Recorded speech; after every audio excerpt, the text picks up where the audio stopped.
Today, the concluding stage of the USA Pro Cycling Challenge will end in Denver after a week of racing around the Rocky Mountains. It will finish in the shadow of the Capitol building in the state capital of Denver. The overall lead is Levi Leipheimer of America. Can he win? We'll find out later. Let's go first to the New York studios.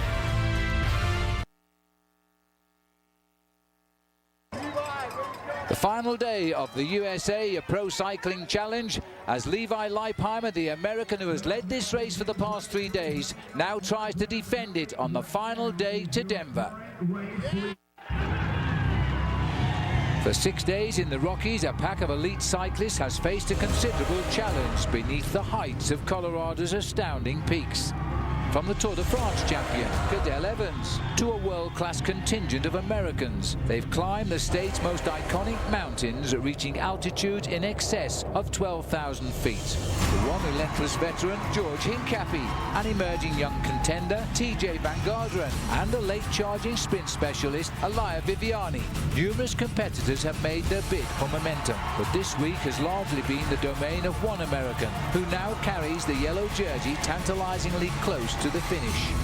One last day to crown a champion in Colorado, a climb up Lookout Mountain, and a final decisive sprint into Denver. Stage 6 of the USA Pro Cycling Challenge is next.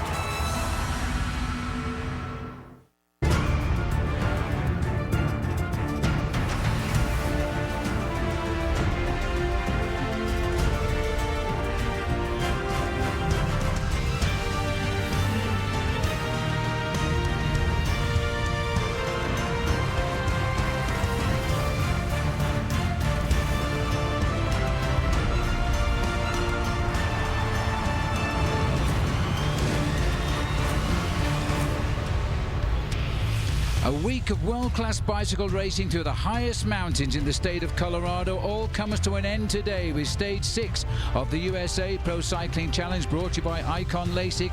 We'll start in Golden. In fact, we've already started in Golden because we are bringing you live coverage here, and the riders will finish in Broadway and 14th in the shadow of the Capitol building here in the state capital of Denver. And it is a perfect day, and it should be a day for the sprinters. Hello everybody, welcome to our coverage here of this 6th and final day of cycling here in the USA Pro Cycling Challenge. I'm Phil Liggett, I'm joined by Paul Sherwin. We have had a week of racing, bringing here to the United States the best field ever assembled. The whole podium of the Tour de France, first, second and third, are in this event. The top Americans who did so well in the Tour de France are here. Paul, it is the best field, but what's more, we've seen an incredible week of racing. Well, on top of that, Phil, you've got to think about the crowds. There's tens of thousands of people have come out to see this race. It has been a Tour de France type atmosphere, and I don't think I've ever been to a bicycle race anywhere in the world that has been to the high spots that we've attained here in the state of Colorado. A number of times we've exceeded 12,500 feet of climbing. That's right, we call those the Queen stages. The cyclists from Europe have never raced that high. In fact, I don't think any cyclist from professional world has ever topped out 12,000 feet in two mountains on the same day. But at the end of it all, yesterday it was Levi Leipheimer who took over the leader's yellow jersey, or more correctly to say, to consolidate the lead. He's now held the lead for the last 3 days of cycling. And look at this, as we show you the United Healthcare overall standings, you will see that the Americans, 5 Americans who took part in the Tour de France in July and did so well, command the top 5 places overall. No, they certainly did, but look at the time gaps, Phil. That's why it's going to be such a dripping stage today. Only 11 seconds to second place, 17 seconds a bit further back to third place, TJ Van Garderen. Cadel Evans, the Tour de France champion, in 7th place, 118 back. Well, what a beautiful day it really is now as we catch up with these live pictures and come straight in with Levi Leipheimer. They have been hitting him hard today, but for the moment, everybody is together that matters in this race. The people in Golden, we're now saying farewell to Golden. We've been over Lookout Mountain. We're now bound for Denver and another big crowd. But this race in Colorado has really opened up the public's imagination. There are hundreds of people here. Now, while there is no action here, little group trying to get off the front. We will come back if there's any decisive moves, but let's go first of all and remind ourselves how this all began this week. The race began its 7-day journey around the state of Colorado with an opening prologue time trial over 5.2 miles from the Garden of the Gods Park, and then raced down into the center of Colorado Springs. The big attraction, the runner-up in the Tour de France, Andy Schleck. Yeah, but also Cadel Evans making a whirlwind trip around the world to be celebrated in Australia, to drop off here in Colorado Springs. Cadel Evans, the first Australian winner of the Tour de France, but then the action started. Christian van der Velde, the American rider, laid down a time that seemed to be good enough to decide the day when he arrived at the finish, 8 minutes and 29 seconds. Yes, but a little bit further after Christian van der Velde started, Patrick Gretsch, not one of the pre-race favourites, but a very good individual time trialist at the under-23 level of the sport.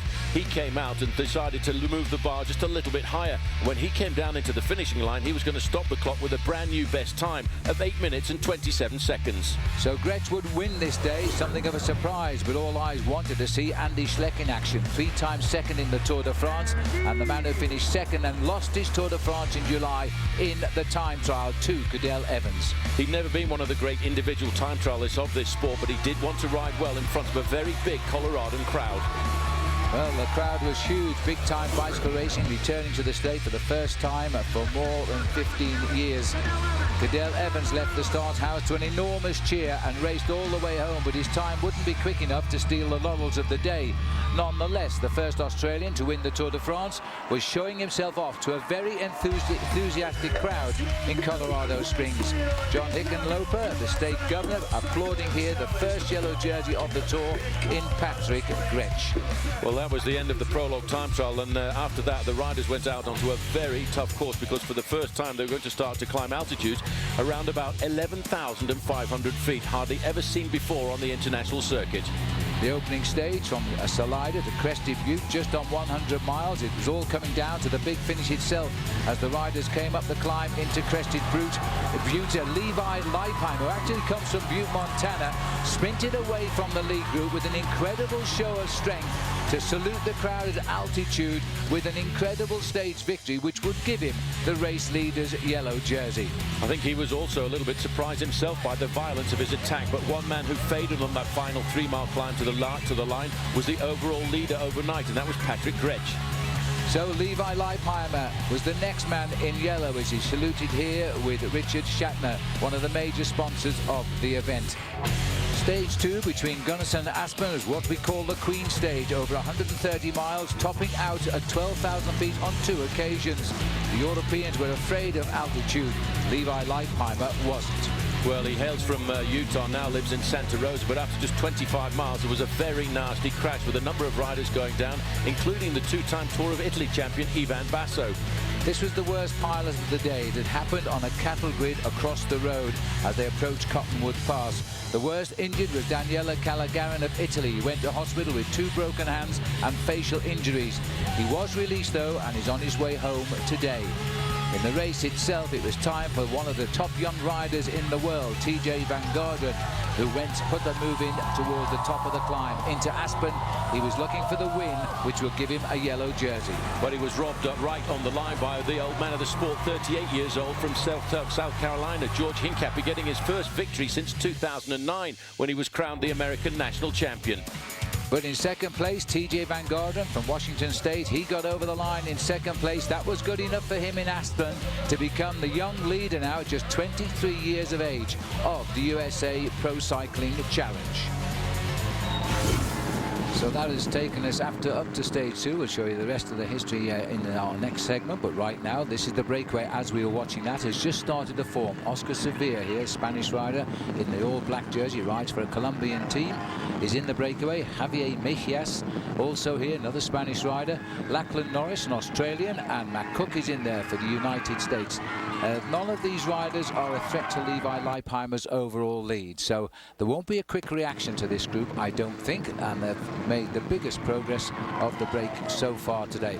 Those riders are all Team Radio Shack, the team of Levi Leipheimer. Their job to keep this race under control as we head towards Denver. We'll see you in just a moment.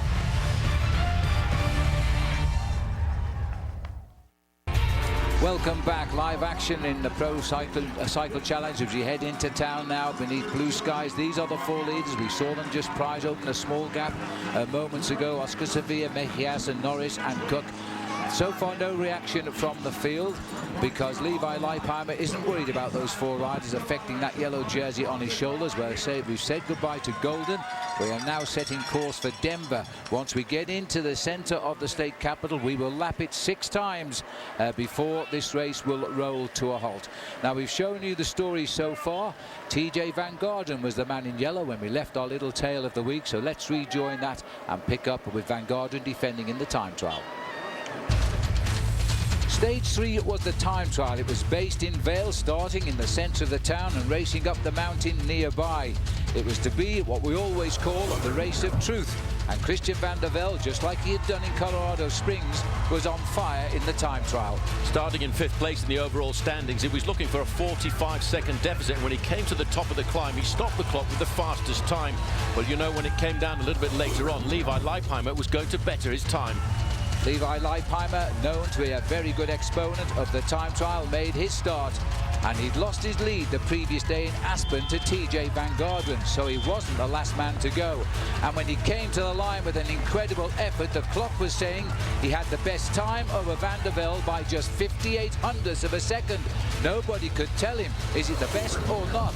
But there was still one man to ride, TJ Van Garderen, his first day in the yellow jersey. And what a way to try and defend it on this mountain time trial, away from Vale, right up the mountain to finish 1,500 feet higher. And looking at these crowds, you could be mistaken for thinking we were at the Tour de France. Van Garderen came home, he'd given it all. I think he'd felt the pressure of being the leader of the Tour. He'd been beaten.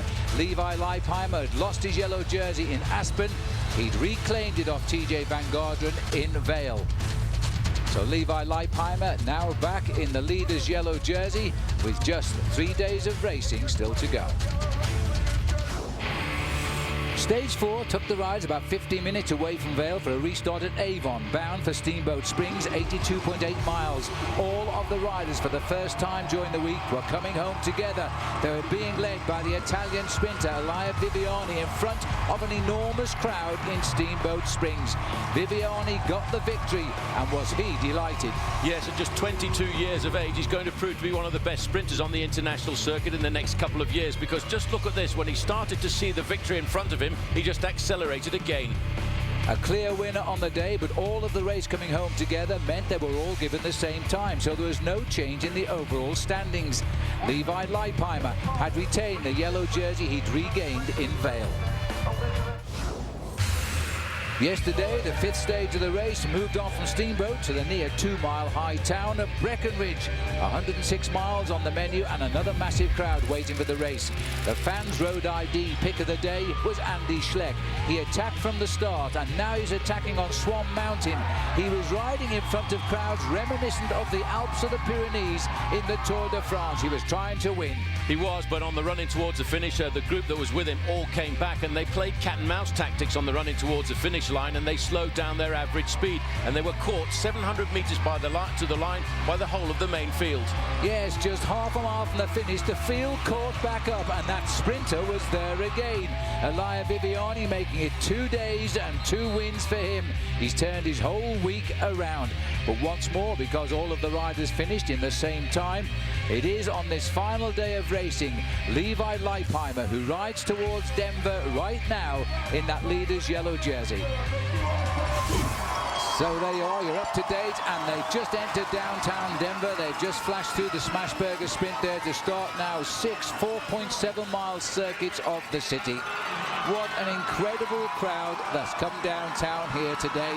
The peloton are on the right of our picture. They're heading towards that finishing line, while these 4 leaders, Oscar Sevilla, Javier Mejias, Lachlan Norris, Matt Cook, are going out on the first of 6 laps. Now, as we go back towards the finishing line here, this is the peloton. These are the teammates of Levi Leipheimer, the men we call the domestiques. They've got to do all the work for Levi today.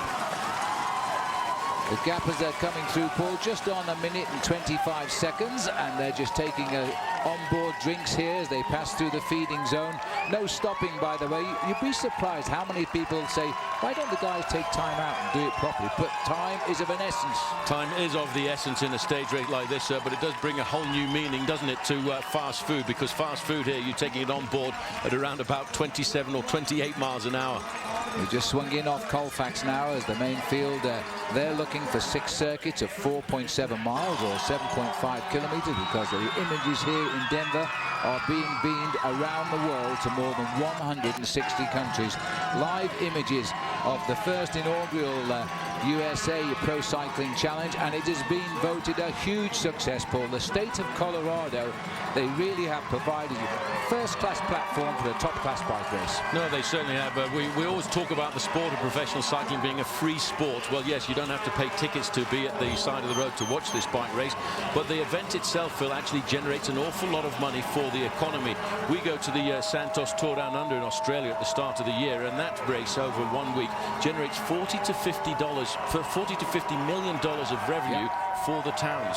And it's money makes the world go round, of course, so that's the way it's got to be. Now, don't adjust your set of our pictures occasionally freeze like that, because that is to do with the fact we are live, and sometimes the buildings here in downtown Denver might interfere with clean signals to the helicopters flying above.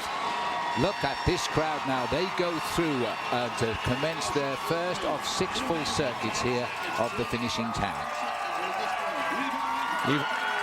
Beautiful shots there of Leipheimer. He must be feeling the pressure of the crowd now as they cheered him on. As we can now see the breakaway, not the breakaway, the chasing here. He's only got 3 teammates left in front of it at the moment. There is the breakaway. Matt Cook, the only American in it, sat at the back here, number 134. As we now pierce the crowd here, they are excited, to say the least, and they have followed this race now for a week around the state of Colorado. We'll take a break. Rejoin us in Denver very shortly.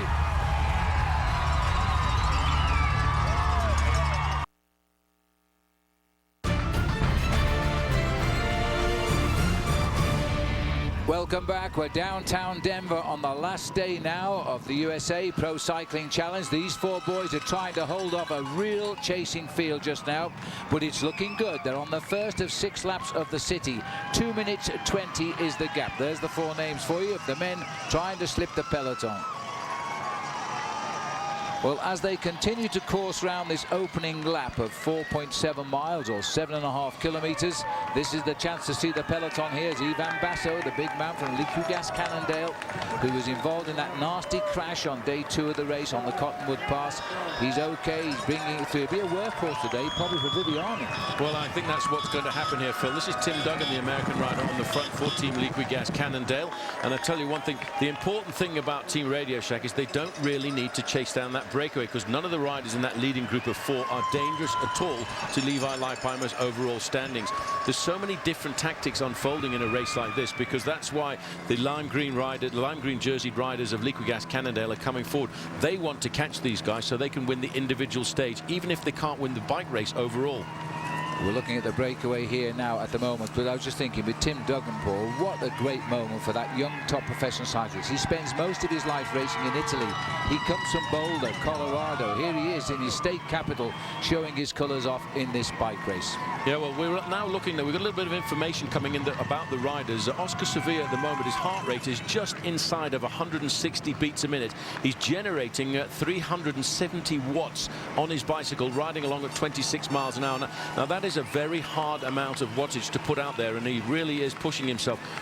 We normally would see, if it was an easy ride, that wattage would be around about 250 watts. So it just goes to show Oscar Sevilla is giving it hell today. He's making it an effort because he wants to try and keep this group away and perhaps win a stage if it's possible. But the riders will want the sprinters to get up for that big finish as well. While, of course, how are they going to outwit the yellow jersey of Leipheimer? Today there's a 10-second bonus for the man that crosses the line in first place. That comes off your overall time for the whole week of racing. Now, if Christian van der Velde were to win that 10-second bonus, he started the day 11 seconds behind Leipheimer. He would still need a time gap of 1 second to be the winner of the race. So it's a tough calculation. Well, as we continue around this opening lap, the crowds, is there anybody left in Denver anywhere else? One must ask the question. It's been a long time coming back to Colorado.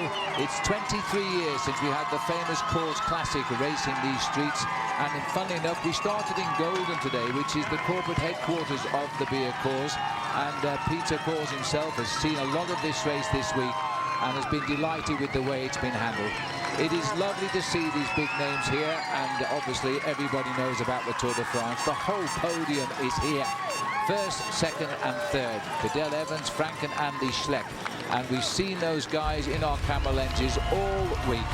And now the sun is out, it's the hottest day of the week, and the riders are putting on the style on this last day of the USA Pro Cycling Challenge.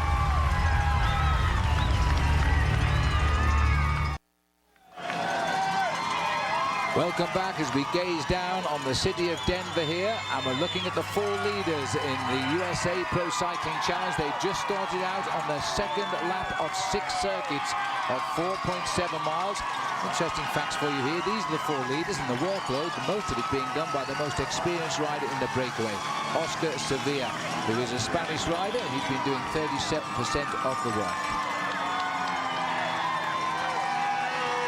Well, it looks to me, Paul, they're looking at the workload with Oscar Sevilla putting in vastly more than anybody else. He's feeling he is the strongest rider in the breakaway. He's putting in 37% of the workload here.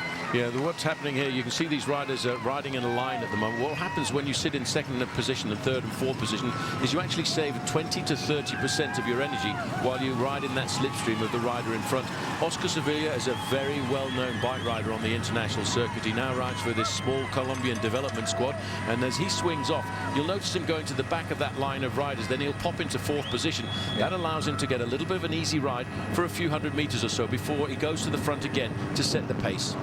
It's the American Matt Cook who's got himself on the front at the moment. He's another man that lives in Boulder, Colorado, so he's racing virtually on home soil today, and he's putting himself right in front of live television cameras around the world here as he sets the pace at the front. Now they're all contributing to the chase now, because Garmin Cervelo, this is the team that won the team award in the Tour de France, an incredible feather in the caps of the American squad, and now they're trying to bring back these four riders as well. Well, just talking about that team, Phil, they're quite strange because it started as a development squad right here in the state of Colorado by Jonathan Waters, and it started off as a TIAA Cref, and then funnily enough their home building is just away from the finishing circuit here, but it's developed into one of the big strong teams of the world. That's right, T-Cref is just behind us here looking down. I in fact came to Denver some years ago to present the young development squad, and look at it now, riding in the Tour de France this year and winning at the team prize. They are here now. These are the leaders getting on with it. Now we've got Javier Mejias of Team Type 1. It's an American team for the Spanish rider. He's driving at the front. But these boys are getting their tails up. You can sense it. They are performing for a magnificent crowd in Denver. We should see the gap start to fall now. Well, you mentioned that Team Type 1 squad, Phil. It's a team that actually is in the sport to try and promote diabetes, Team Type 1 diabetes. And in fact, two of the riders in the race here have actually got diabetes. They're being treated by the doctors. They're doing a very interesting test program. Yes, and what they're doing is proving, in fact, that you can compete at the highest levels with these inflictions and treat them, and they're controllable. And it's a very, very good way of doing that for Team Type 1 with Mejias in the leading group of four riders, but the gap now is down to just on 2 minutes. It was down into up to nearly 2:30, so it is coming back. But will it come back quick enough when they get round to the finish next time? There'll be 4 laps to go.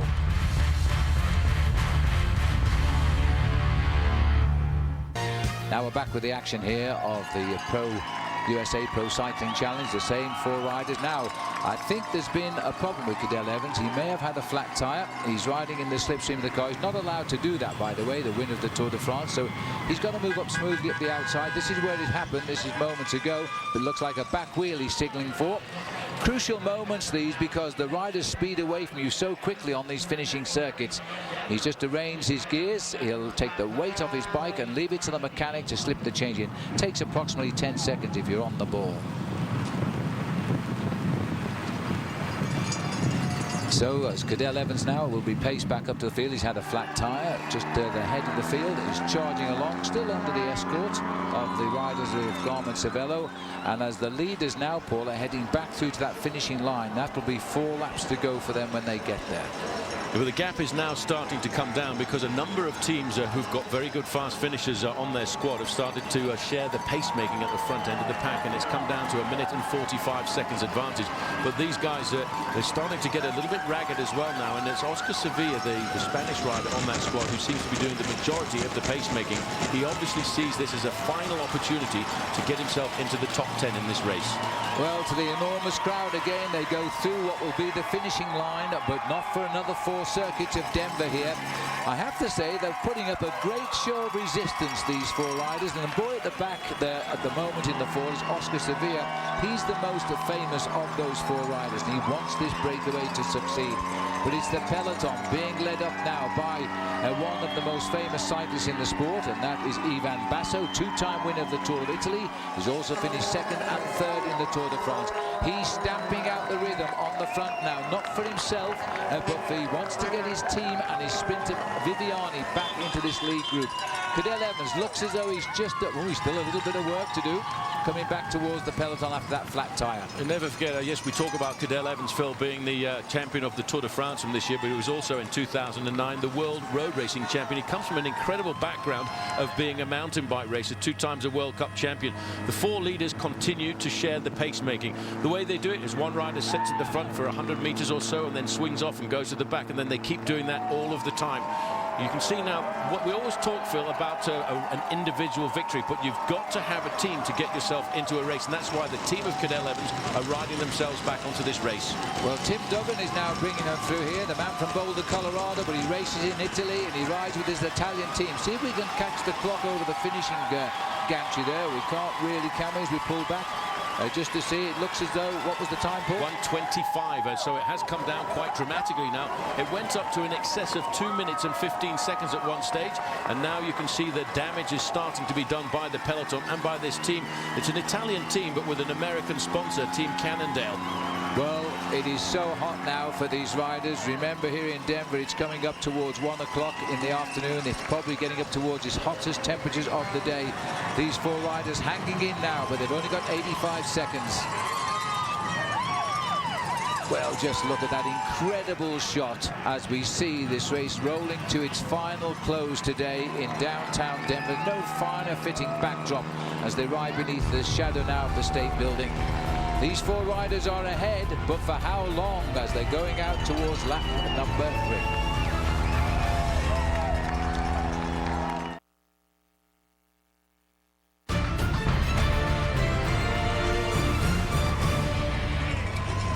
Just coursing down to the backside of the circuit at the moment in the USA Pro Cycling Challenge. We have completed 3 circuits. We're out on our 4th lap of 6 circuits around here, so we're on the halfway lap at the moment.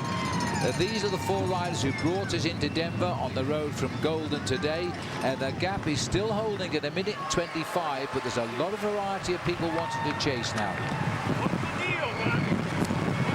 Just looking at Christian van der Velde there, and he seems pretty happy with himself. He had 2 very, very good time trials, losing, don't forget, in Vale by just 58 hundredths of a second to Leipheimer, and he sits 2nd overall in this race, just 11 seconds back. Now look at this, Leipheimer's come up alongside him.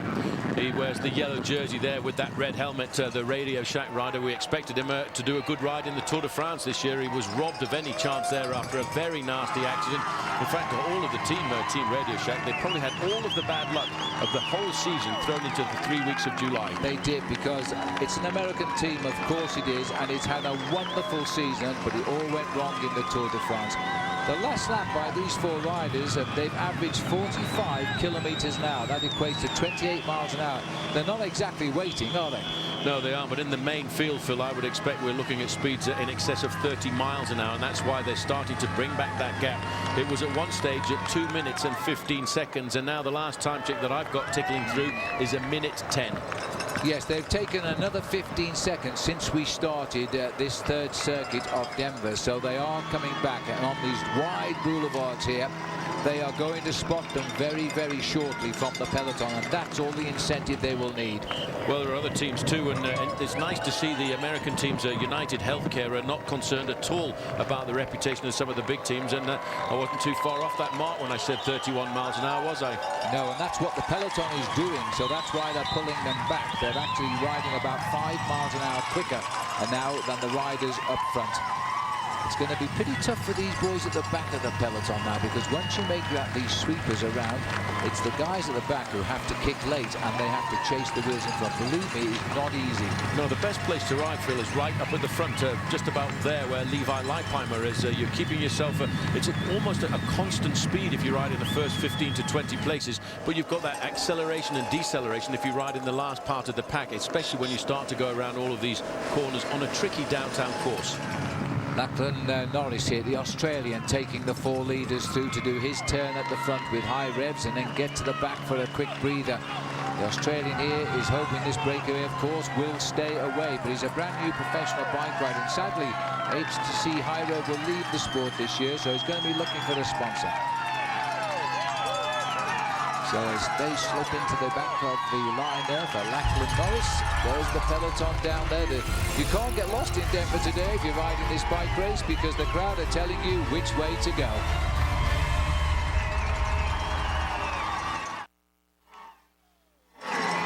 Well, looking at the leaders, they've just passed under the finish line banner there, so they've got 3 laps to go now. That's about 14 miles left to race to the finish. We'll get the time check on the line, but at the moment we think it's now gone well inside 1 minute. Here they come.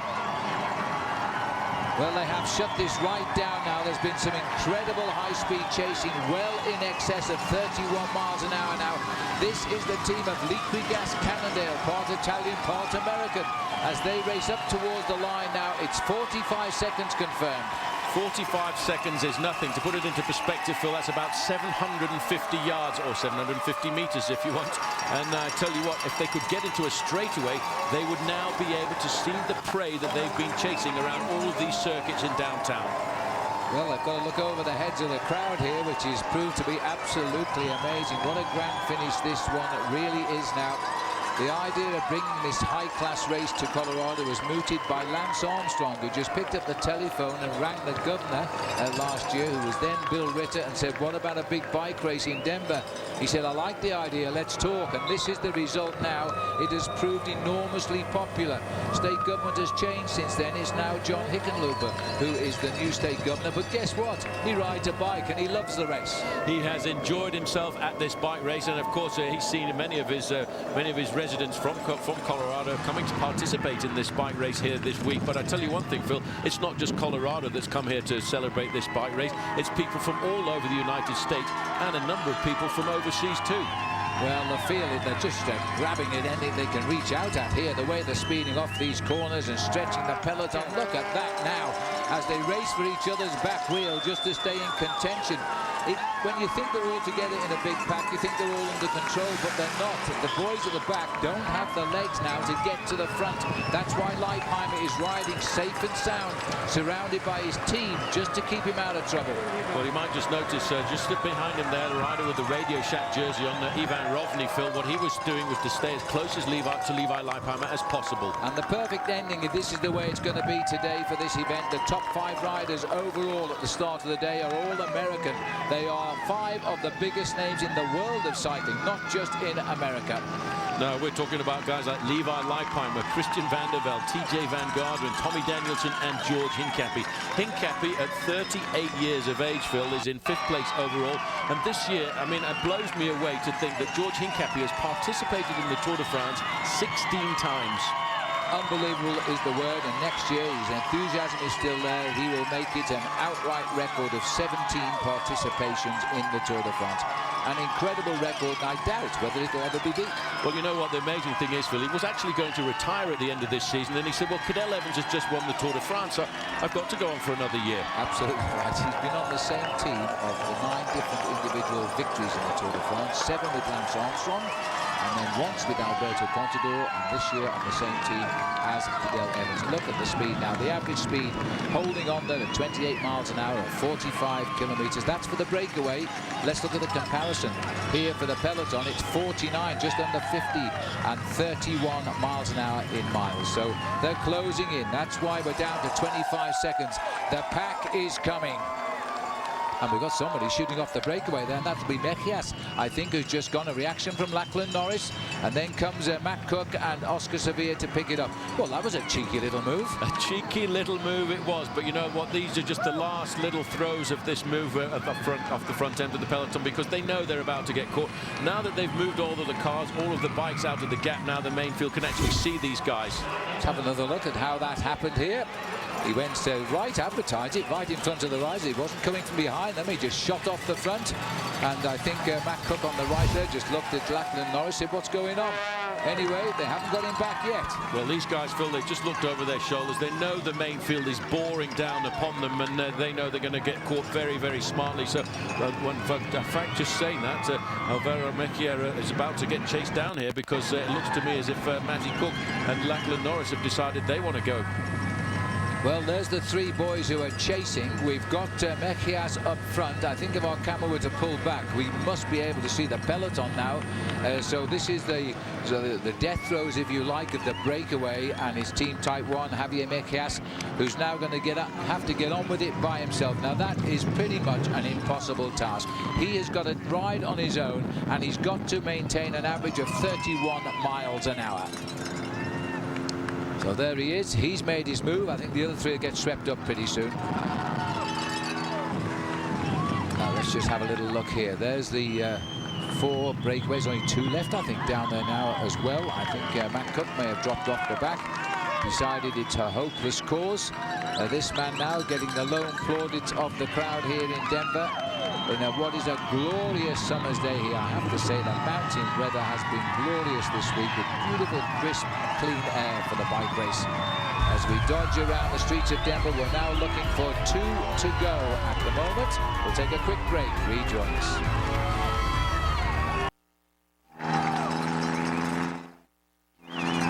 We're back. We're looking at the peloton now in the USA Pro Cycling Challenge. The peloton that carries the race leader, Levi Leipheimer, and all of the sprint finishers as well. So watch out now, because there's only 2 survivors of the breakaway, and they're not together. This is Javier Mejias, who broke away. He lost 10 minutes since this race began a week ago. They don't want him back because he's the next yellow jersey. They want him back so they can have a sprint finish. There on the left of our picture is Matt Cook in the white and Oscar Sevilla. They've both been caught by the peloton.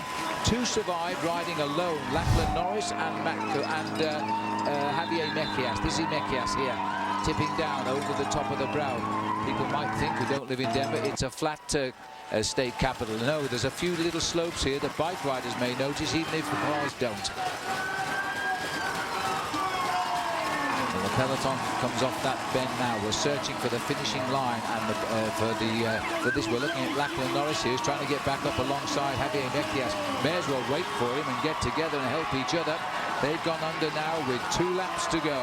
Well, rather strange that, because although it looked as if the main field was starting to pull this race all back together, they've, in fact, with that acceleration of Javier Mejias, he's stretched out his advantage over the peloton to 25 seconds. But I think he's just delaying the inevitable. Well, the colours have changed at the front. They now match the colour of the sky here in Denver. They are blue, and this is the American United Healthcare's team who's got to the front. They have a very fast-finishing German cyclist on their squad in Robert Forster. Robert has won stages of the Tour of Italy and the Tour of Spain. He's never quite got over the line first in the Tour de France, so they want him to win today. Yeah, but he's had a fantastic season, Forster, with 5 wins scattered around the world in such places as Spain, Malaysia and the United States, and of course even in China. That's absolutely right. The world of cycling is really spreading big. In October this year, there will be a first tour of Beijing, which will visit many of the sites of the 2008 Olympic Games in that place. But right now, this is a brand new race here in the state of Colorado, and quite clearly, the gap of 23 years since we last had a big race here has been felt by the people, because they've turned out in huge numbers.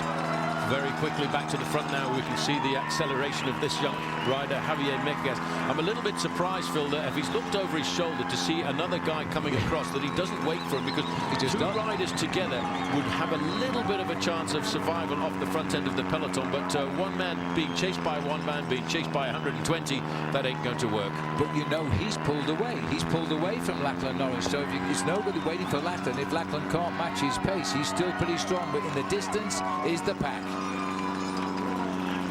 And now he's seen them coming. He must know this is not going to work now. He's searching for the bell at the end of this circuit now. Javier Mejías. The peloton being led by Garmin Cervelo. All of the big teams that carry sprinters want to catch these two remaining riders, and they're running out of road. When they come round, it'll be the bell lap.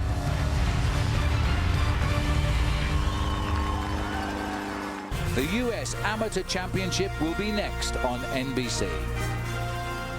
We are now looking at the peloton, and it looks as though they're about to wipe him out. You're just back in time, because that is Javier Mejías. They've just picked up Lachlan Norris, the other survivor of the four-man break. Very soon we'll be all together. Well, the inevitable, Paul, I think you said in the next couple of miles it would happen. It's happened even quicker than that. The legs wouldn't carry him any longer. So Mejías is the last man of the four. They're all together. The peloton is now about to head down to the start of the final lap as a huge group pack of 114 bike riders.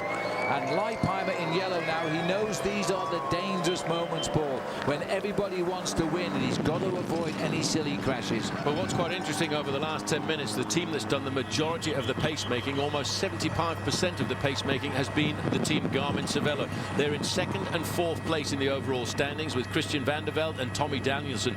Danielson is not far from home, because he actually hails from Boulder, Colorado.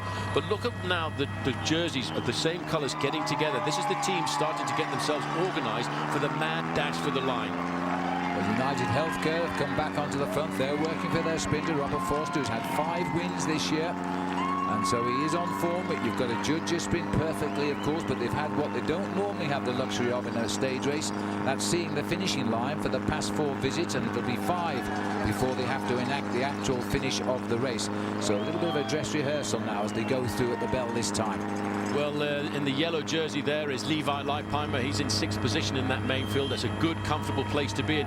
A couple of positions in front of him in that pale blue jersey, 23-year-old American TJ Van Garderen. Yes, I know it's a Dutch-sounding name, but in fact he's from Tacoma, Washington State, and he is a rider who is in 3rd place overall. And I think he's going to be a real star for the future. And he's ridden the Tour de France this year for the first time, but I reckon give him a couple more years under his belt, he could be possibly the next Tour de France winner for the United States.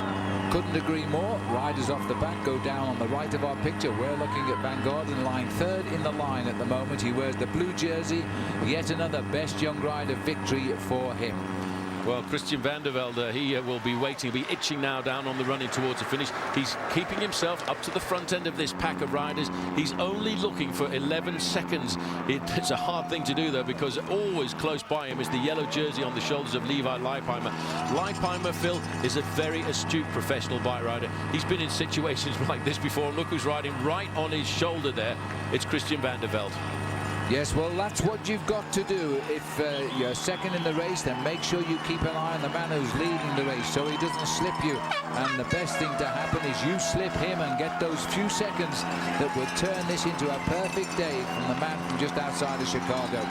Well, the peloton now, the whole tactics have changed now. They've caught everybody up front. It's TJ Van Garderen there who's sitting in 2nd place, as he is a very good sprinter, Paul. Now it's time to remind you, in the race today, the first 3 riders to cross that finishing line receive small time bonuses which come off their overall time. So the winner will get 10 seconds off his time. Second gets 6, and then 4 for the third. And we've got an attack here by Hayden Wilson. Well, it's a very good move. This guy is a very good track rider, and he's the national champion of New Zealand, and he's caught everybody off guard. He had a couple of teammates at the front, Hayden Royston, they call him Rolly, and he rolls all over that machine of his currently, and his teammates set that up to perfection, because there were 2 HTC high ride riders on the front of the main field. Now, it gets a bit confusing confusing sometimes, because when you are the national champion, you get to wear the national colours of your country, and sometimes people forget that they're riding for the same team. And he is from New Zealand. His colours are black, the national flag colours. Now, that was a well-manipulated move there, and that's how he did it. He went out off the wheel of TJ Van Garderen. Just look, now those boys aren't going to lift the pace because they're his teammates. And so they've tried to back it off now. Hayden Walton, the only race he's won this year was in New Zealand in January, and that was his national title. Well, a couple of guys have seen that as a very dangerous move. There are two chasers coming across the gap there. We talked about how difficult it was to stay off the front end of a pack like this at speeds of 31 miles an hour around the streets of downtown Denver, but he is the one kind of bike rider who could do it. An incredible background of racing on the track, and his team, you see how the HTC riders, that's Danny Pate to the front there, they're trying to slow the main field going around these corners. Well, Will Duggan has sneaked through there for Liquigas Cannondale because he doesn't want these boys to spoil the party for the sprinters. 1 lap to go now. The bell rings out. Hayden Walton looks over his shoulder. There's help coming.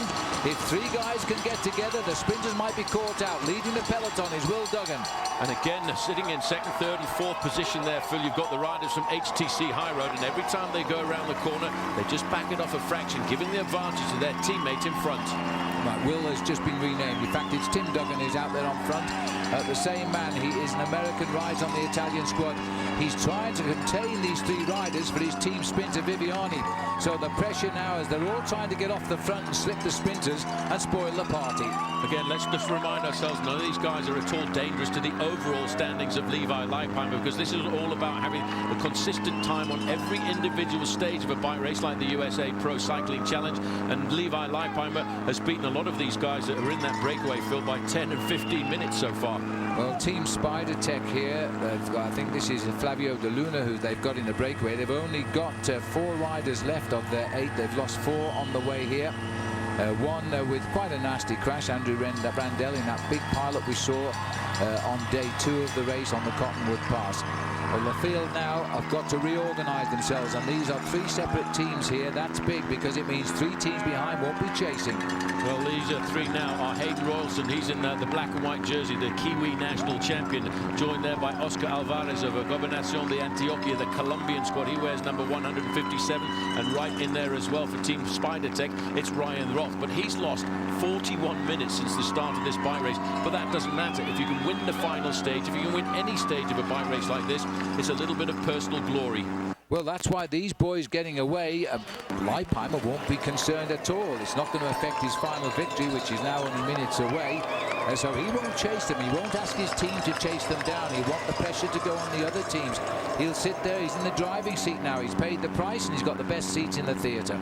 No, he certainly has. His team are going to take a back seat now and see how the other guys decide to unravel this little bit of a picture problem that they've got, because they know that there are a lot of sprinters in this race want to win the final stage. It's a bit of glory for a sprinter to win on the final stage of a multi-day stage race like this, and that's why they've gone to the back team Radio Shack. They'll still keep a very close eye on Levi Leipheimer, because he wouldn't want to lose 10 or 15 seconds in the last couple of kilometers. Well, we're looking at the 3 leaders now, and the glimpse we had of the peloton there is indicating a Liquigas for Viviani. I've lost a little bit of control of the chase because the riders aren't on the front of that peloton at the moment. And so to me now, these boys might have pulled off a little bit of a surprise. Well, Liquigas or Velio Viviani, the big man who's won the last 2 stages in a row, have got to get themselves organised. The time gap has now stretched up to 12 seconds advantage for these 3 leaders. Royalson keeps coming to the front. The other rider in the black jersey, Oscar Alvarez of Gobernación de Antioquia. It's amazing to look at the amount of time these riders have lost, but all of a sudden they found the power and the desire to win the final stage. They've warmed to the flatter roads of Denver after our journey of a week through the highest road in the state of Colorado. Cottonwood Pass, Independence Pass. These boys have been mountaineering and conquered the lot. Now they just want to win here outside of the State House. Now, as we watch here, the 3 are working well together. Little glance over the shoulder there by Ryan Roth, and he's seen the gap, and he's going to take a lot of good feelings from that. The Spider Tech team, which is a Canadian team, devastated by the fact they've lost half of their squad during the week, now are in with a chance of a win. Well, it's an interesting team as well, put together by Steve Bauer, the very famous Canadian cyclist who on a couple of occasions wore the yellow jersey in the Tour de France, and back in 1990 he wore the yellow jersey for 10 days, and he's created this Spider Tech team, and this is Roth on the front with the pale blue jersey, because he wants to build up a Canadian squad to possibly participate in the Tour de France in the next couple of years. So they've really just got to get their head down now and hope that they've done all that is required to win the day. The gap is there, but the time is running out. We are on the final lap of the race. We are halfway around it, and they've not got them yet. But let's think about yesterday, Paul. They came up with 700 yards to go. Well, you might see this orange jersey. Well, in fact, this is in fact Andy Schleck. He's wearing the orange jersey for the most aggressive performance of yesterday, and today he's putting in a sterling ride here again. He has to be one of the most popular foreign riders riding in the USA Pro Cycling Challenge here, and he said last night, he put out on Twitter that he felt riding over that final climb of the day yesterday, he thought he was actually in the Tour de France. Well, that is a brave move by Andy Schleck. He really does advertise his attacks, though, and he's gone clear again. So Schleck is trying to bridge the gap to the leaders. What this is doing is keeping the pressure on, full-on pressure. No chance just to get a few deep breaths and ease back and prepare for the sprint. There's no opportunity now. They are racing right up to the red line of their effort. I'll tell you one thing, Andy Schleck has got himself across that gap, well, halfway across that gap, and the main field are actually starting to lose their impetus, because the gap from the three leaders to the main field is now stretched out to 15 seconds. The team Liquigas, who are trying to get their sprinter to the front end of this race this afternoon, are going to have to get themselves organised, Phil, pretty smartish. So these are the three riders. The Canadian, Ryan Roth, is on the right-hand side. He's just getting back onto the tail. They might well have seen that Andy Schleck is coming, but so too is the fragmenting peloton as they're all trying to sweep it up. They are desperate now to shut this race down for the sprinters. They're not far from the finish. Well, Andy Schleck got halfway across the gap, and all of a sudden he stumbled, and he's back in the main field very, very rapidly. I can just spot the yellow jersey there on the left-hand side. Levi Leipheimer. He's staying at the front end of this pack. He's not going to be a sprinter down towards the end, but he's just being there to keep away from any possibility of an accident. Schleck is back in the main field. The pale green jersey you might just have noticed there is that young sprinter, 22 years of age, from Italy, Elia Viviani. Well, this is a nail-biting finish now for sure. Those three are still surviving, and there is the peloton over the tram tracks, trying now to bring back. Ryan Roth is keeping the pressure on at the front. He's being followed there by Oscar Alvarez and Hayden Roulston. Those three riders are still working together, but the peloton is chasing. It is the Rabobank team from Holland now who are also trying to rip up the pace. They've got a very good sprinter in Dennis van Winden. It's pretty much all over here now as we look at 1.5 miles to go to the finish. 2.5 kilometers. The three men try to break the stranglehold of the sprinters, but Roulston's gone straight over the top again. Roulston, who started the move, no, it's not, it's Ryan Roth this time who's made a move as he's tried to crack them. As they pick up at Roulston and Alvarez, it is still the Canadian trying to destroy the sprinters' hopes. Well, you can see that was a pretty impressive move. He went over the top. HTC have now launched a man out of the pack down, try and get across here. The sprinters are trying to control the front end of the main field to make sure that there's no confusion on this running towards the finish. Very shortly, they're going to see a banner over the finishing line, which they will all be waiting for. It'll be a banner that will indicate the final 1,000 meters, 1 kilometer. And will a Canadian pull this off? A little glance over his shoulder, and he decides to get on with it, but they're coming at him very, very quickly now. It looks as though HTC High Road, it is indeed who are trying to. Danny Pate was the man launching the sprint there, as now it's started. United Healthcare to put in their move with Adrian Heveregard. Now the field is all together, but they're still not waiting for the sprint. They've launched again now. This is another attack. This in fact is TJ Van Garderen, the young rider from Team HTC High Road. He will not give up. He's third overall, and I tell you what, as we go under the maxes, 1 kilometer to go, it's all back together. Levi Leipheimer is on the defensive. 1,000 meters from the finish, and Leipheimer is still chasing TJ Van Garderen. He doesn't want him to get even a few seconds time bonus. The whole peloton going to the last 800 meters together. Well, this is amazing. These guys at the backfield, they've got no chance of a victory here this afternoon because they are just sitting up. They cannot keep the pace going in this final dash for the line right around the corner. Everybody nice and safely. TJ Van Garderen is in first position, followed there by Levi Leipheimer. Fifth place is Elio Viviani in the lime green jersey. And that's the one to watch out for. What's for the all-green jersey now? Daniela Oss is going to lead him through. He's been pushed off the wheel. No, Viviani's got second around the corner. No, he hasn't. He's got third around the corner. This is going to be a line-up for the finish now. Viviani is perfectly placed. Daniela Oss is leading me out for the third day running. Now, can he launch Viviani to win number 3 of 3? And surely he can. He's actually given it to Daniel Oss. He just let his teammate take it. He didn't need to pass him.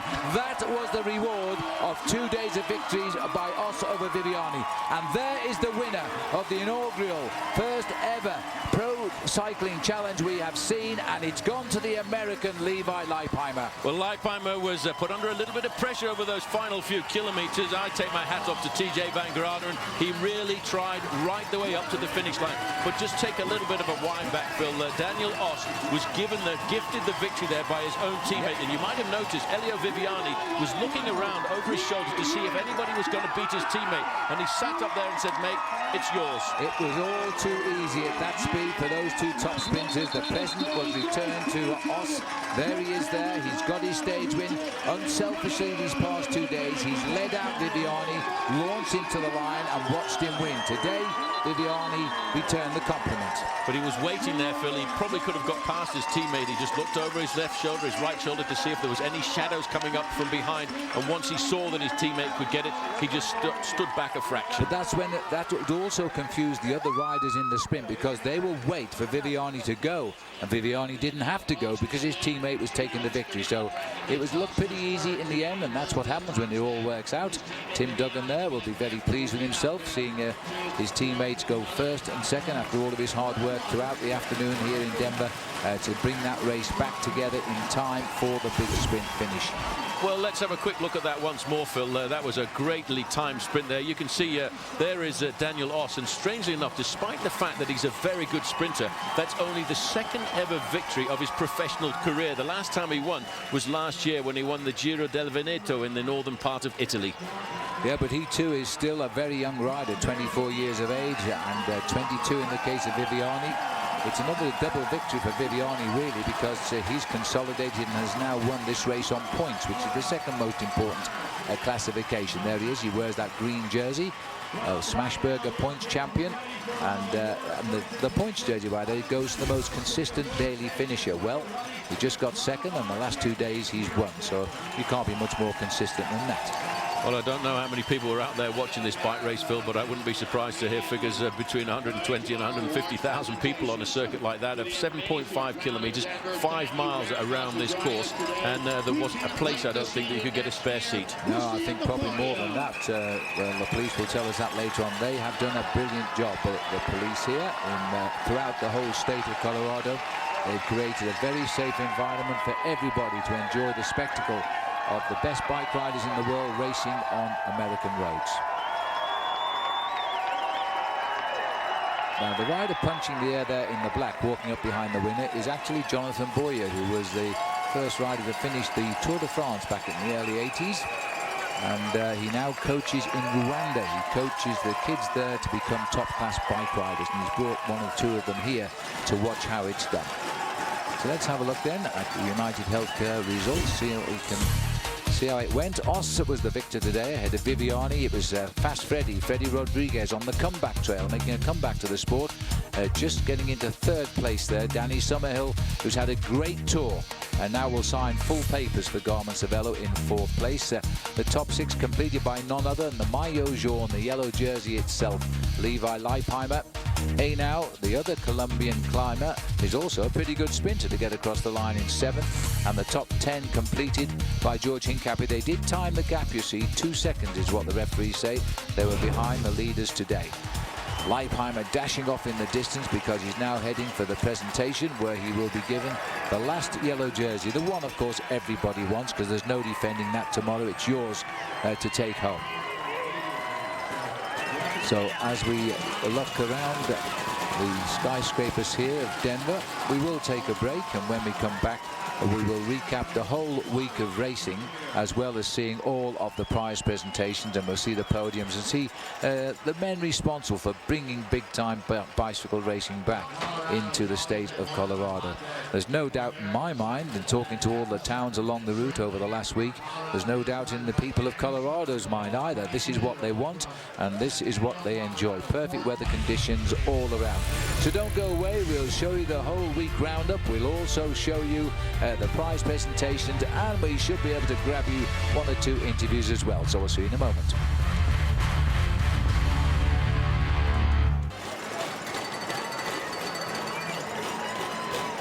Welcome back to the USA Pro Cycling Challenge. These pictures, as we've seen throughout the week, provided by Colorado.com, and we've certainly seen some amazing crowds watching the race. The race has just finished, but we're going to stay around for the prizes as we look at the people here.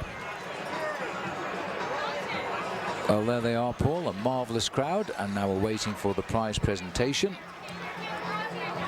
As the stragglers, in fact, are going to have to be stopped before the finishing line. Well, while we wait for the presentation, it gives us a good chance to give you a quick journey around the week of cycling here. It's been a magnificent week of cycling with some exciting racing. So let's take you back to the prologue, which started at the Garden of the Gods here, heading down to Colorado Springs. It was just over 5.2 miles as the riders left the park and headed downtown Colorado Springs. Probably the only stage of this race, Phil, that actually went downhill. It started right there in that incredible park, and a chance for the fans in the United States to see the Tour de France stars Andy Schleck and Cadel Evans. Yes, the Tour de France podium was here in the race. That's never happened before in the history of American cycling. Christian van der Velde was the 11th rider to start of the 130 riders, and he set an extremely good time for the ride, 8 minutes and 29 seconds. Quite honestly, we thought that would have been good enough to win, but it wasn't to be the case. HTC High Road is an American team, and they have a very fast German on it. When we interviewed him after this, he said, well, I thought I was a favourite because I was confident I could win. Well, we didn't think so, but he did, and he did. He won by 2 seconds when he got to the line with the time of 8:27. Yes, he bettered the time of Christian van der Velde, but everybody wanted to know how Andy Schleck was going to ride the time trial. The time trial is his nemesis. He, in fact, lost this year's Tour de France because of a bad performance in the individual time trial, but he actually came to Colorado 10 days before this event to acclimatise. Yes, and supported all the way by the crowd. He's a very, very popular image wherever he races around the world. And everybody was curious to see Cadel Evans, the first ever Australian to win the Tour de France. He won it in the time trial, but here at altitude, he wasn't riding quite so quickly, but the crowd were there, and they were to stay with us for the next week of racing. In the end, 9th place for Cadel on the day, which meant that John Hickenloper, the state governor here, was able to present the yellow jersey to a German, Patrick Gretsch. He was now the first leader of the new USA Pro Tour Cycling Challenge. No, a young rider, but then when we went out to stage one, everybody was expecting to have some fireworks, especially on the climb up to Crested Butte, or Mount Crested Butte, because that was a finish at 10,500 feet in altitude. And when they got to the finish, they raced through the town of Crested Butte, heading up towards the finishing line, a couple of kilometers outside of town. After 99 miles of racing, it was a battle of the stars. It was all about altitude as well. The crowd was still with us, and it was a hometown boy, Levi Leipheimer, who jumped away, winning a race like in a style he's never before done. That was the beat with a power finish up the hill. He got the yellow jersey off a very, very tired Patrick Gretsch. Well, Patrick Gretsch, not a great climber, but enjoying his first day in the yellow jersey, and at the end of the day, the new yellow jersey going to Levi Leipheimer, looking very radiant on the finishing line, but knowing he was setting himself up for the next stage, which was going to be what the Spanish called L'Etapa Reina, the queen of stages. Andy Schleck still all smiles, but it wouldn't be a good day for Andy this day as he raced from Gunnison to Aspen, a massive 130 miles in the mountains, a high mountain, more than 12,000 feet, no fears of height for the man that's born in the mountains, Levi Leipheimer. This happened, the biggest accident and the only real accident of the race, I'm delighted to say. A mass pile-up as they approached the Cottonwood Pass. They hit one of those cattle grids across the road. The man most seriously injured, Daniela Calagarin. Facial injuries, 2 broken hands, taken to hospital by air. I can tell you that today, though, he's going home to Italy. Yes, but when we got to the top of Independence Pass, TJ Van Garderen, the best young rider in this race at 23 years of age, he really put the cat amongst the pigeons, and he forced eventually a group of 7 riders clear on the way into Aspen. Yes, coming off Independence Pass in the rain, the riders took risks, and George Hincapie, who hadn't won a race since 2009, and that was when he was American champion, was back on the winner's rostrum. But the important finish was second place TJ Van Garderen, because he gained enough time on the way downhill to take the yellow jersey off Levi Leipheimer. There was a huge amount of time. In fact, he put 45 seconds between himself and the group that contained Levi Leipheimer, but that was on the eve of a very important individual time trial out of Vale, uphill for 10 miles. So we moved to Vale by car for the serious time trial stage now. We always call it the race of truth, a mere 10 miles or 16 kilometres, but it started downtown Vale, it finished up the Vale Pass, and Christian van der Velde was at it again. This man was on fire in the time trials. No, he certainly was, and he went out to 5th rider from the end, and when he got to the finishing line, he stopped the clock with the best time, but he wasn't the last man to finish, and he had to wait to see what sort of time Levi Leipheimer was going to do. Levi Leipheimer out of yellow, but now the points leader of this race, riding in green. A terrific cheer from a massive crowd in downtown Vale. The crowds too. This was an Alpe d'Huez at Tour de France atmosphere on the climb. When he hit the line, 58 hundredths of a second to the good. He didn't know whether he was first or second, and nobody could tell him at this point. That left the yellow jersey, TJ Van Garderen, to launch his attempt. Now, Van Garderen is a very good time trial rider, but I think today, Paul, the pressure got to him. Well, sometimes one says that the yellow jersey allows you to sprout wings, but sometimes it can be very heavy on your shoulders, and especially when you're a young 23-year-old. TJ Van Garderen lost himself 51 seconds to Levi Leipheimer and the overall lead. Leipheimer had lost the jersey in Aspen. He got it back in Vale, and he was now the leader of the Tour once more. And the roads ahead were looking kind of sweet. Yes, for Levi Leipheimer, he's been in positions like this in any bike races around the world, whether it's the Amgen Tour of California or the Tour of Utah. But Stage 4 took the riders 83 miles from Avon to Steamboat Springs. And they all came together. It was a bunch sprint in a massive crowd in Steamboat Springs, and they turned on the style. This was the first time we had mentioned the name of Elia Viviani. He was a sprinter. He was back in his playground, and he was delighted to win. Yes, at just 22 years of age, he saw the door opening in front of him, got the turbos whizzing around there, and got to the line in first place with a very emphatic win. So Elia Viviani sealing himself a place on the Italian World Championship team with his victory here. Meanwhile, Levi Leipheimer happy to sit in the peloton, come over the line in the same time, and retain all of his lead without any loss of any time. So we came to yesterday. We started again up from Steamboat Springs. We are heading now to Breckenridge, 106 miles. The crowd are following the Tour wherever we went, and they were ready. The fans themselves had made their pick on the Road ID ride of the day, and it was Andy Schleck.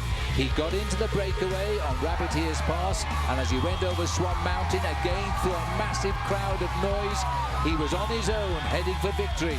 It was a great move, but on the run in towards the finish, he was picked up by the 3 guys who were with him, and they played cat and mouse tactics and slowed down their average speed. And as they came into just 700 meters to go, whoopsie-daisy, here comes the main field. The breakaway was caught in sight of the finishing banner. The sprinters are back in the picture. Nobody expected this on the road to Breckenridge, because it sits at just below 10,000 feet above sea level. But he was there again, led out by Daniel Oss. He found his legs to win. Even Oss was there this time on the left there. He got third. Amazing performance by this young man, just 22 years of age, and I have to say this team, Liquigas Cannondale, well, they've got something to write home about now, haven't they?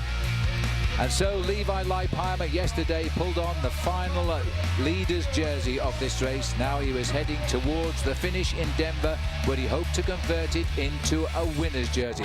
So let's have a look at today's stage here. The Honey Mill sign-in this morning in Golden, the beautifully named town in Colorado, as he looks out at the crowd. Cadel Evans had a great week of cycling after winning the Tour de France in the month of July. They were all about to ride their final stage from Golden, as we show you here, the Nissan Leaf electric Leaf start, as we have this all-electric car leading the boys out to the race start proper. No, but for many of these riders, I think it just goes to show the amount of respect, Phil, that the European riders have showed for this first inaugural USA Pro Cycling Challenge, because when you bring the podium of the Tour de France, Cadel Cadel Evans, Andy Schleck and Frank Schleck to the state of Colorado. Well, that's a nod of authority. We went to the only climb of the day now, which was Lookout Mountain. This was a terrific battle because they were trying to battle out the leader and winner of the Nissan King of the Mountains.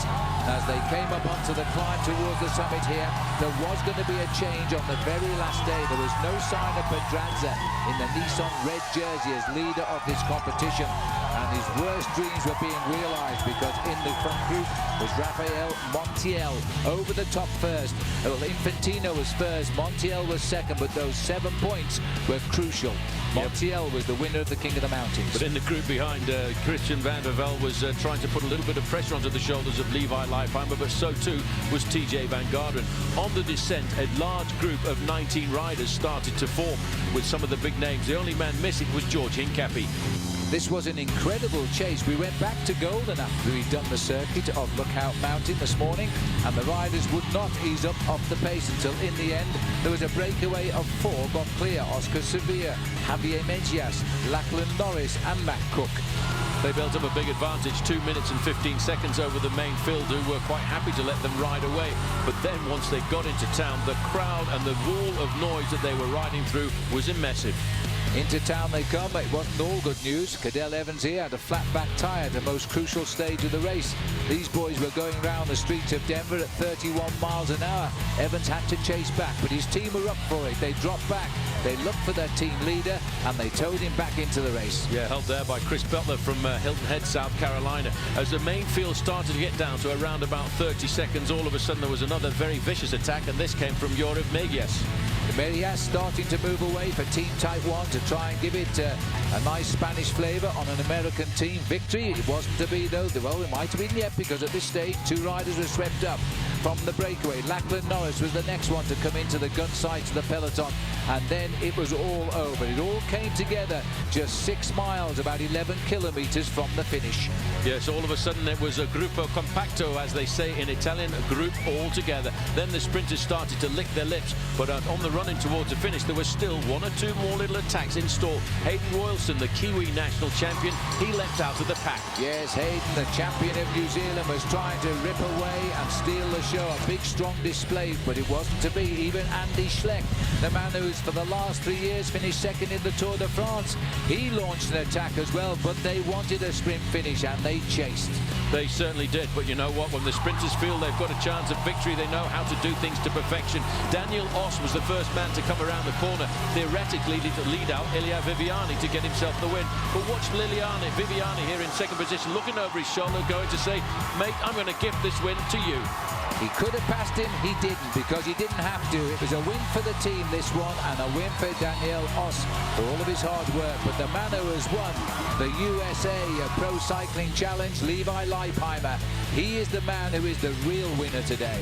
Well, I'm not sure. I think Denver's pretty much a winner as well, because the state capital here has hosted an incredible finish to this bike race with hundreds of thousands of people turning up. So you are now absolutely up to date. There is this massive crowd here in the shadow of the state building, now awaiting the prize presentation. Well, it is a massive, massive crowd down there. How am I going to get home tonight, you might ask the question here. They're just outside of our commentary box here in Denver. We're waiting for the podiums now. They are almost ready. And we also are trying to get some interviews for you, so we're going to bring you all that. We're going to take another break now. There's Levi Leipheimer waiting for the big moment. He really is Mr. America when he rides these big races. We'll be back here in Denver just a moment.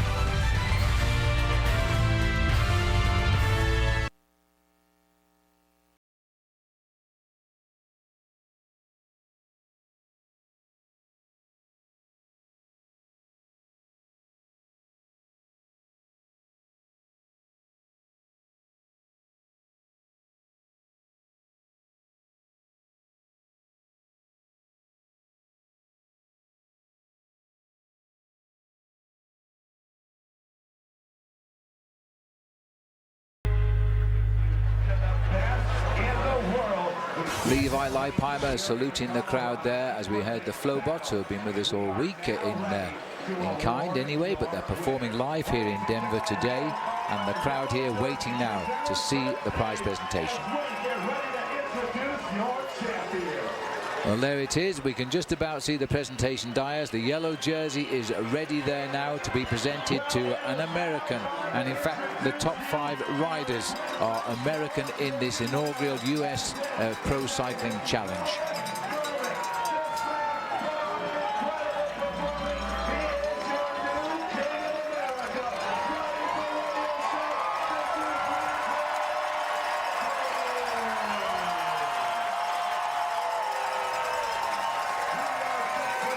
Great moments, proud moments. An American takes out the USA Pro Cycling Challenge. Rick Schauder there, who's really supported this race. It's because of his generosity this race has become truly possible. And now on the left of the picture, it looks John Hickenlooper there, the state governor as well. Well, the crowd for this still going crazy about this victory for Levi Leipheimer. Just a mere 11-second winning over Christian van der Velde and 17 over TJ van Garderen.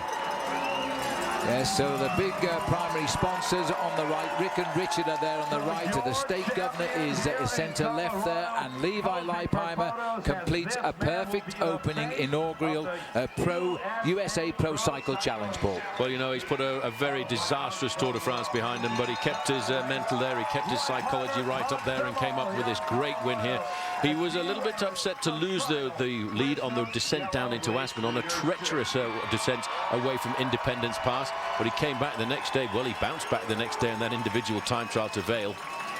So John Hickenlooper on the left of our picture. He looks pretty fit, doesn't he, the state governor? Well, he is. He rides a bike, so he was delighted to be in the seat of state governor when this race came into town. And these are our 2 great hostesses here. They've had a week of planting those kisses on Levi Leipheimer, which they've loved doing. That's Rachel and Ashley. And they've enjoyed. They've brought a real ambience to the event. No, they certainly have, and Levi Leipheimer has stamped a certain amount of authority over the event as well. After recently winning the Tour of Utah, I should say defending his title of the Tour of Utah, to come here and win this race in a very dominant fashion. Let's have a look. Let's go now with the highlight of Levi's tour here. On stage 1, he produced a win. He was so happy with this victory in Crested Butte because he said he's never won a race with such an explosive finish in his life, and he came up alone. This was very special. I think he shocked himself with the viciousness of the attack he planted at around about 500 meters to go to the top of that climb. But on stage 3, Phil, that was when he was really impressive, because that time trial he had to turn around a 45-second deficit, which he did. Yes, in the time trial, and he won it by 58 hundredths of a second. Now, you've got to feel sorry for Christian van der Velde. This is the final standings now, presented by United Healthcare. Levi Leipheimer, 11 seconds to the good. These actual gaps have not changed for 3 days, and 5 Americans dominate the finishing positions.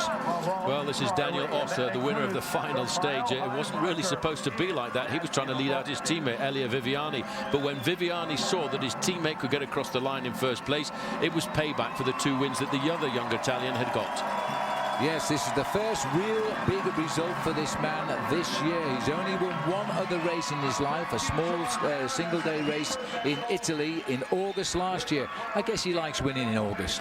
Well, maybe that's the time of the year for him, but that was a real joy on his face there in a dominant fashion. He actually went round the corner in first place and stuck it all the way to the line. It looks like the champagne was a little bit too warm there. It took the cork off by itself as he sprays the crowd here. Daniel Ross, he won the Giro del Veneto. And because of his victory and the way he won today, we've made him our Road ID Ride of the Day. This is how he did it. Now, he was leading out Viviani here. You see Viviani checking over who's coming close. Nobody. Okay, then let him win. And that was a big win for Daniel Loss. He's only 24 years of age, and he's on the way. Quite clearly has a personality too, because these last 2 days, when he's led his teammate Viviani to win, he's always smiled. That's our roadid.com Ride of the Day. Now we're getting through the starts of the prize presentations. We've seen Daniel Ross here. Now we're going to call up second and third. There is Viviani.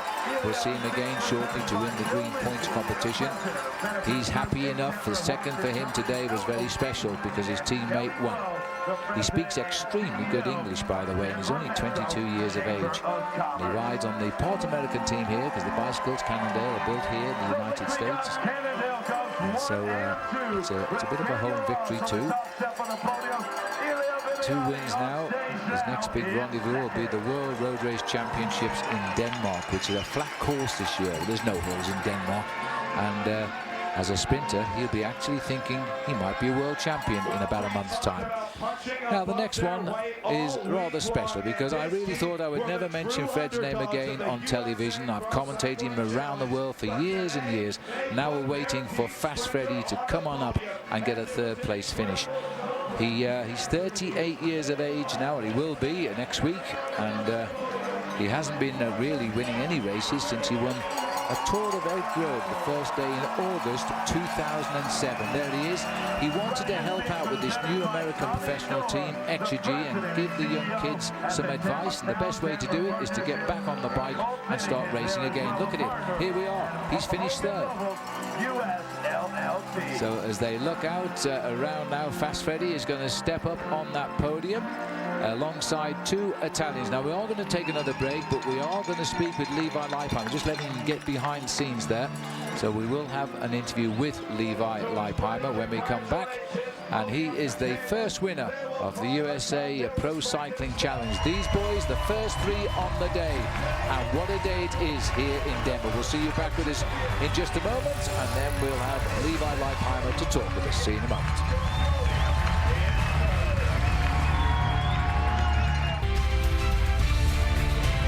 Welcome back. The sun continues to shine. Let's go straight out back to the podium here. And this is Rafael Montiel. He's won the Nissan King of the Mountains on the very last mountain of the race. And with all the mountains we've had, that in itself is a surprise. But the Colombians had to be somewhere. This is a great team. As a Colombian journalist told me this week, this is the next generation of great Colombian cyclists. And look at that. Just take a look at the flags. They took the top 4 places in the King of the Mountains. Well, I know they live at altitude in Bogota, and they've brought that form here into the Colorado Rockies. Pedranza losing the title on the very last day. Back to the podium because this is Elia Viviani, the personality of the Tour. He gets the green jersey. So this is the Smashburger Green Points jersey, the second most important jersey in the competition, the most consistent daily finisher in the last 3 days, 2 wins and a second. He consolidated that win here. Well, that is what you call consistent, and he could have made it 3 in a row if he'd wanted to, but he preferred to gift that final stage to his own teammate, which I think takes a lot of class.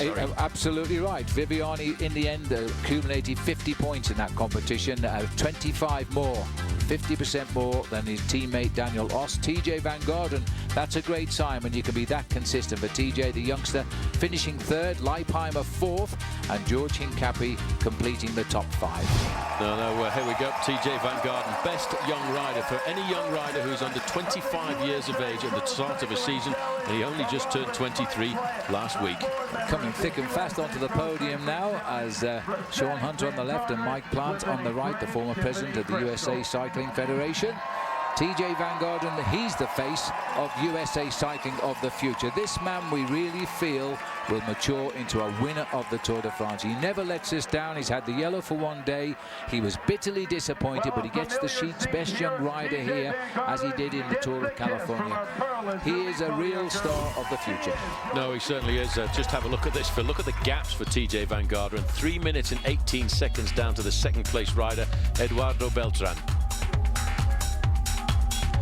Yes, and these are the young boys here. They're all under 23, no, under 24 rather. And now I'm hearing that Bob Roll has now got up alongside Levi Leipheimer. So let's go and hear what he's got to say. Down to you, Bob. Levi, it looked like a very difficult stage out there with the technical finale. It didn't seem to be a flat stage, noodle into the finish line whatsoever. No. You know what? Garmin Cervelo really lit it up today. Of course, it's their hometown, and you know, it took some of the best form of my career to beat Christian and Garmin Cervelo this week. So hats off to them. You know, they're the local favorite, and I really appreciate the race they put on. I mean, this is one of the best victories of my career, just the way it all played out, taking the jersey, losing the jersey, and then really having to pull out one of my best performances ever to take it back and hold on to it. And of course, last and most importantly, my team was fantastic. Well, it seemed like the Tour de France was a little bit disappointing for the team, but since then you've been on fire. How did you collect your thoughts and get your morale back for this very big race? Well, you know, I'm experienced, and I think that I've been able to develop like a bit of a cold calculation over the years. You know, I won Switzerland. I had good morale going into the tour, but, you know, 4 or 5 crashes, it sets you back. And so I was just able to sort of refocus, use the tour, pick out some smaller goals, use it as training, and really, in the back of my mind, I had Tour of Utah and here in Colorado in my mind, and so couldn't have gone any better. Well, you've won the Tour of Switzerland, like you said, and the Tour of California a number of times, Tour of Utah also. How does this one rate with those victories?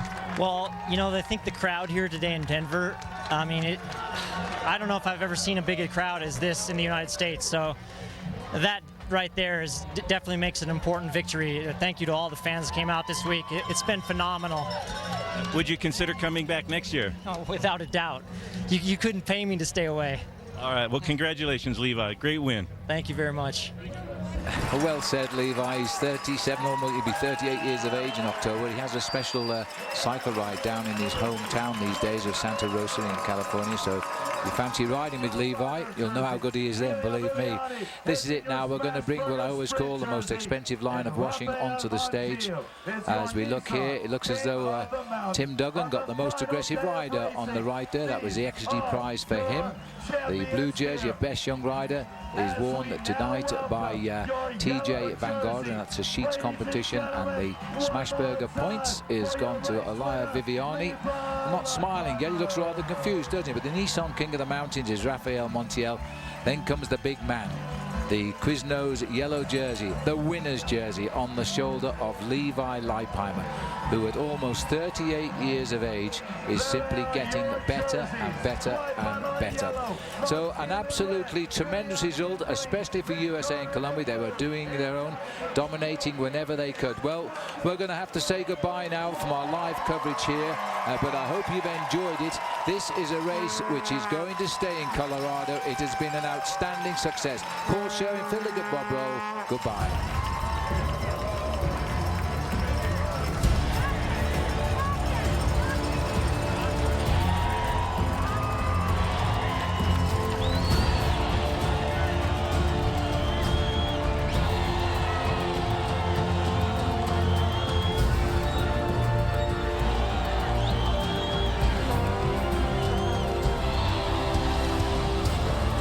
Down the home straight, Patrick Gretsch has one miss with his ride. Leipheimer's got the gap. Levi Leipheimer has ripped the field apart here. Leipheimer has cracked the big time. He wins the stage. Van Garderen sees the peloton is going backwards away from him. This is a great finish by George. Now, who would have said Hincapie would win? TJ Van Garderen may not have won the stage, but he's in the next yellow jersey.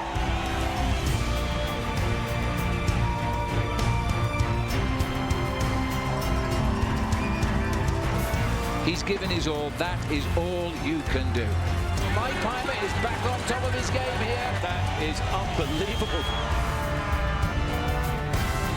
Viviani's got a good pair of legs here. Elia Viviani takes it on the line. The best way for him to win this stage is to attack before he gets to the summit of the climb. Welcome back to the top of Alpe d'Huez in the Tour de France, because that's what it feels like. Yeah, Andy Steck's looking for a gap there. Viviani has broken for the line again. Viviani has done it. 2 out of 2. That is